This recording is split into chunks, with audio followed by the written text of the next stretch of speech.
Bienvenue, chers frères et sœurs en Christ, à la Rhapsodie des réalités dévotionnelles quotidiennes de ce jour, mardi 8 mars 2022. Je suis la sœur Fabienne Derion qui vous apporte la parole de Dieu par la Rhapsodie des réalités. Et votre Rhapsodie des réalités dévotionnelles quotidiennes préférées vous donne un pouce pour votre journée et un sens à votre vie. Alors, je vous souhaite une merveilleuse journée dans la paix et l'amour de Dieu. Où que vous êtes aujourd'hui, soyez bénis au nom de Jésus-Christ pendant que vous prenez la dose de la parole de Dieu et sa glorieuse victoire. Alors, que les richesses et la parole de Dieu qui est révélée dans la Rhapsodie des réalités vous parvient au nom de Jésus-Christ et imparte la foi. Augmente de la foi dans vos cœurs. Au nom de Jésus, Amen. Alléluia. Je suis la sœur Fabienne Derion. Alors, nous avons eu dimanche, le jour de communion, de service de communion avec notre homme de Dieu, Pasteur Yakilomé. Alors, il nous a dit le mois de mars est le mois des auteurs plus élevés, des auteurs plus élevés. Alors, il nous a donné des passages à lire et nous expliquant ce que le Seigneur nous montre et ce que Dieu va entreprendre de faire avec nous ce mois. Alors, nous avons Exode 24, verset 12, Exode 24, verset 13 jusqu'à 16. Alors, le pasteur nous a dit la foi est la réponse de l'esprit humain. Et cela signifie que les hauteurs plus élevées sont signifiants, c'est-à-dire signifie les hauteurs les plus élevées. Et cela nous dit de laisser toutes choses et focaliser sur la parole de Dieu. Laissez toutes choses ce mois-ci et focalisez-vous sur la parole de Dieu. Alléluia. Et deuxièmement, le pasteur nous a dit de ne pas, il faut pas vous laisser vous faire élever pour vous rabaisser dans l'humiliation. Ne vous projetez pas vous-même pour être bien promu et vous rabaisser pour être humilié. Non, pas du tout. Alors, ce mois, Dieu, c'est-à-dire Dieu va vous élever. Dieu va vous élever là où vous avez été humble. Amen. Alléluia. Et troisièmement, le pasteur nous a dit de avoir les yeux remplis de la lumière, de la compréhension des choses de l'esprit. Amen. Alléluia. Oui, nous devons avoir nos yeux remplis de la lumière et de la compréhension des choses de l'esprit. Dieu va nous révéler des choses. Amen. Béni soit l'Éternel. Alors, aujourd'hui, nous allons lire le message du jour. Qu'est-ce que le pasteur va nous enseigner aujourd'hui? Le pasteur va nous enseigner aujourd'hui sur le sujet intitulé « Ce que nous avons dans le Testament ». Ce que nous avons dans le Testament. Le verset du jour est tiré de Éphésiens 3, verset 8 de la version amplifiée qui nous dit « À moi, bien que je sois le moindre de tous les saints, le peuple consacré de Dieu. Cette grâce, faveur, privilège m'a été gracieusement accordée et confiée de proclamer aux païens les richesses infinies, illimitées, insondables, incalculables et inépuisables de Christ. Richesse qu'aucun être humain n'aurait pu découvrir. Que quelqu'un ouvre bien son cœur avec ce message. Alors, le pasteur nous dit dans Hébreux 9, verset 16, la Bible dit, car là où il y a un testament, il est nécessaire que la mort du testateur soit constatée.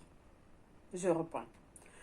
Dans Hébreux 9, verset 16, la Bible dit, « Car là où il y a un testament, il est nécessaire que la mort du testateur soit constatée. » Le mot testament, dans notre verset, est le grec diatheke. Et cela signifie la dernière disposition, la dernière volonté.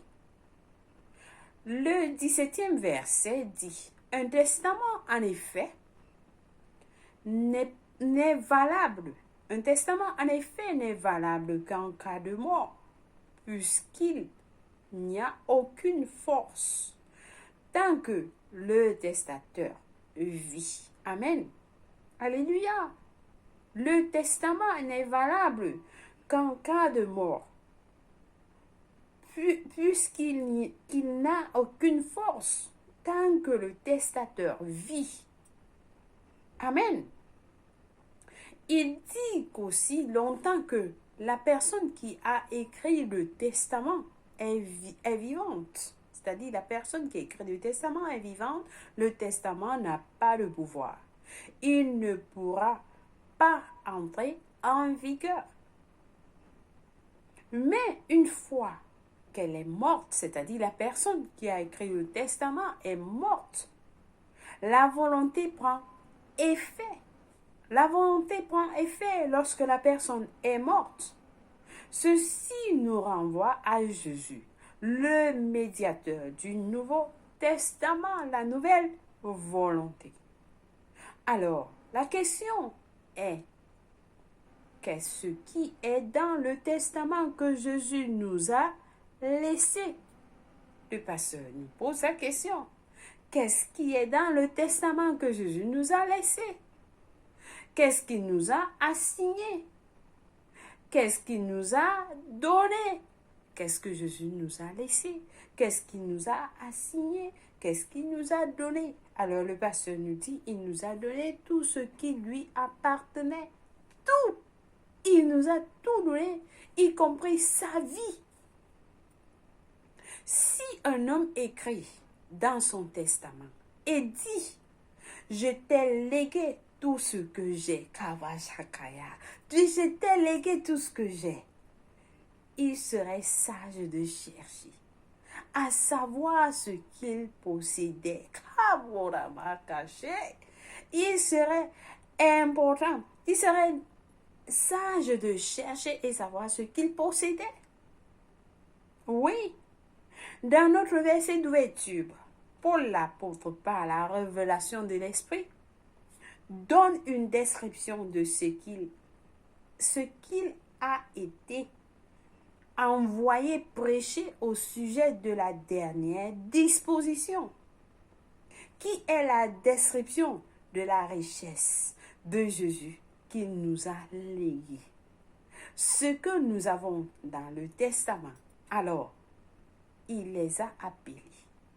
Ce que nous avons dans le testament, l'apôtre Paul a appelé ça des richesses illimitées, insondables, incalculables et inépuisables, c'est-à-dire des richesses qu'aucun être humain n'aurait pu découvrir. Que c'est rafraîchissant. Que c'est rafraîchissant. C'est ce que notre Seigneur nous a laissé. Il nous a légué. Dans Colossiens 1, verset 12, la Bible dit, « Rendez grâce au Père qui nous a rendus capables d'avoir part à l'héritage des saints dans la lumière. » Ainsi, le Père nous a qualifiés à être des participants aux richesses de Christ. Oui, Dieu nous a qualifiés à être des participants aux richesses de Christ. Comment vous marchez? Comment vous marchez dans cette vérité? Le pasteur pose la question. Comment vous marchez dans cette vérité? C'est à travers la parole. C'est à travers la parole, à mesure que vous étudiez et méditez sur la parole, non seulement vous découvrez votre héritage en Christ, mais vous découvrez votre héritage. Non seulement vous découvrez votre héritage, pardonnez-moi, non seulement vous découvrez votre héritage en Christ, mais vous commencez aussi à vous familiariser et à profiter de tout ce que Dieu a rendu disponible pour vous en Christ Jésus. Alléluia. Acte 20, verset 32 dit, Et maintenant, je vous recommande à Dieu et à la parole de sa grâce, à celui qui peut édifier et donner l'héritage avec tous les sanctifiés. Alléluia. Béni soit Dieu. Béni soit Dieu. Alors le pasteur nous dit souvent,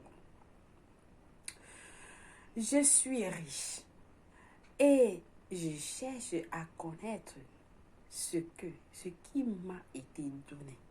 Donc, nous avons ces richesses. Nous sommes riches.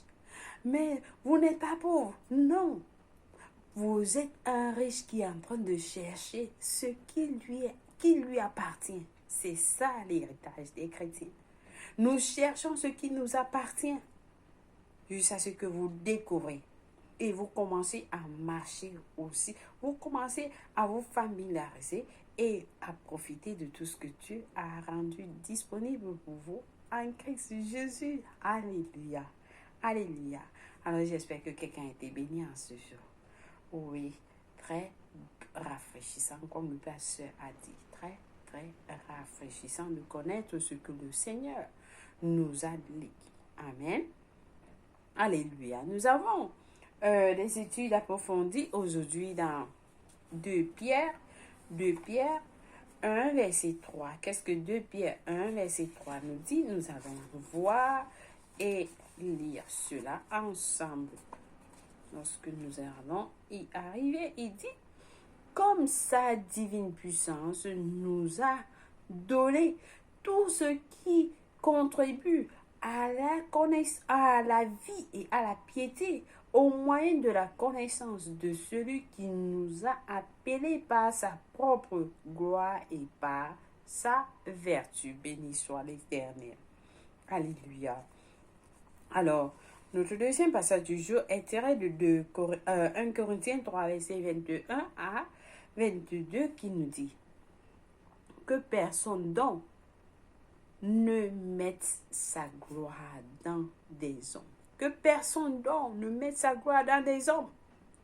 Car tout est à vous. Ne mettez pas votre gloire dans votre oncle, votre tante qui vous a promis quoi que ce soit. Non, non, non. La Bible dit que personne donc ne mette sa gloire dans des hommes, car tout est à vous. Tout est à vous. Verset 22 dit, soit Paul, soit Apollos, soit Céphas, soit le monde, soit la vie, soit la mort, soit les choses présentes, soit les choses à venir. Amen. Soit les choses à venir. Alors le verset, vous allez comprendre la suite, mais nous nous arrêtons au 22. Donc, tout est à vous. Amen. Tout est à vous, le monde vous appartient. Alléluia. Gloire à Dieu, ça appartient à Jésus, que ça vous appartient. Alléluia. Alors, Romains 8, verset 16 à 17 dit ceci. L'Esprit lui-même rend témoignage à notre esprit que nous sommes des enfants de Dieu. Or, si nous sommes enfants, nous sommes aussi héritiers de Dieu et co-héritiers de Christ. Si toutefois nous souffrons avec lui, afin d'être glorifiés avec lui. Béni soit Dieu. Alléluia. Béni soit l'Éternel. Alors, nous allons passer à la confession du jour. Et nous allons confesser avec passion. Alors, est-ce que vous êtes prêts? Oui, je l'espère. Nous disons ensemble. un accès sans restriction aux richesses illimitées, insondables, incalculables et inépuisables de Christ, des richesses qu'aucun être humain n'aurait pu découvrir, m'a été accordée. La pauvreté ne fait pas partie de ma vie parce que je suis un héritier de Dieu. Par conséquent, l'argent m'appartient. Et l'or m'appartient. Le monde m'appartient. Gloire à Dieu. Alléluia.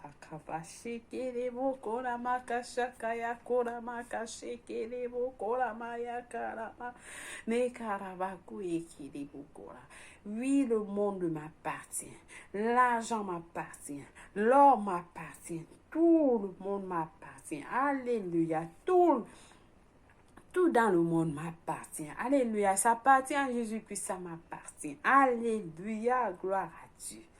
Béni soit l'Éternel. Nous avons des études bibliques de 1 an à lire dans Marc 13, verset 1 à 37, Nombre 22 à 23.